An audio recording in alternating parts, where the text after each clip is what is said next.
Retour à Versailles en cette mi-octobre. Au centre de recherche, la momie a été sortie de sa caisse. Avec ces deux sarcophages, ils continuent de dévoiler leurs secrets. À travers les textiles et les produits utilisés, on en sait désormais un peu plus sur l'âge de la momie. On sait que c'est un embaumement fait de manière un peu hâtive, ce qui n'est pas original pour l'époque, en tout cas si elle date bien de la même époque que ces sarcophages, et on tend de plus en plus vers ça. Donc cette première étude, elle va aussi dans ce sens-là, vers une cohérence. On aurait véritablement à Amiens un ensemble funéraire vraiment cohérent, la momie et ses coffres, comme c'est écrit dans nos archives. Bois, textile, peinture et restes humains, des spécialistes venus des quatre coins de France s'activent autour de cet ensemble d'objets. C'est pas le même artiste ou le même artisan qui a décoré le couvercle et qui a décoré la cuve. Et même sur le couvercle, on s'aperçoit qu'il y a au moins 2 scribes différents, c'est-à-dire deux personnes qui n'ont pas la même écriture. La restauration commence sous l'œil avisé d'Hélène Guichard, conservateur général des antiquités égyptiennes au musée du Louvre. Il ne s'agit pas de restaurer un quelconque aspect esthétique au sujet. Ce qui compte, c'est sa conservation. Donc la restauration n'intervient dans ces cas-là que pour préserver l'objet, supprimer tous les facteurs d'altération possibles et lui rendre la possibilité de se conserver le plus longtemps possible. Un travail de l'ombre commence pour Laure de Guirand. Tous les 2 ans en moyenne, cette spécialiste des peintures se voit confier la restauration d'un sarcophage. Avant le nettoyage des poussières qui ont encrassé les bois au fil des siècles, il faut au préalable refixer la couche picturale à l'aide de résine.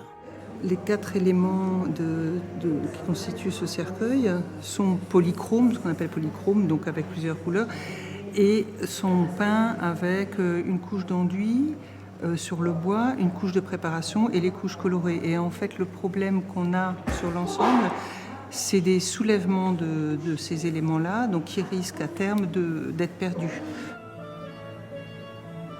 Côté momie, le travail va s'avérer encore plus délicat.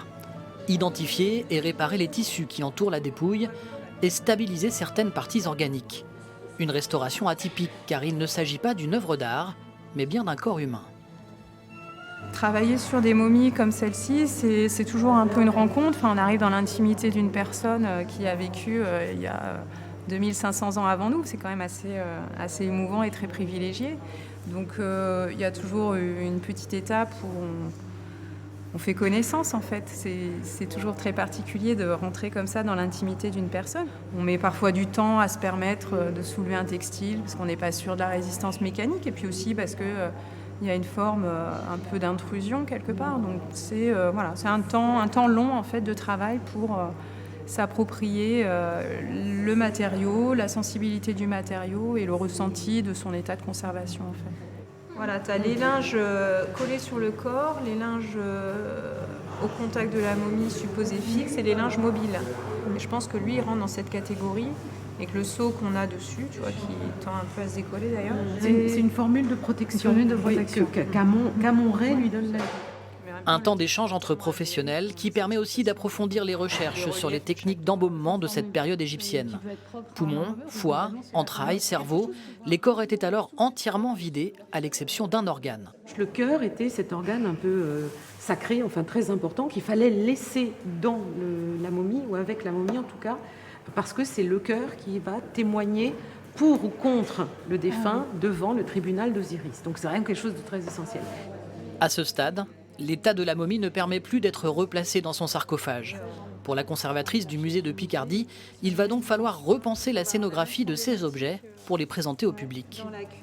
Donc si de toute façon elle ne rentre pas, on va devoir sortir la momie de sa cuve. Ouais.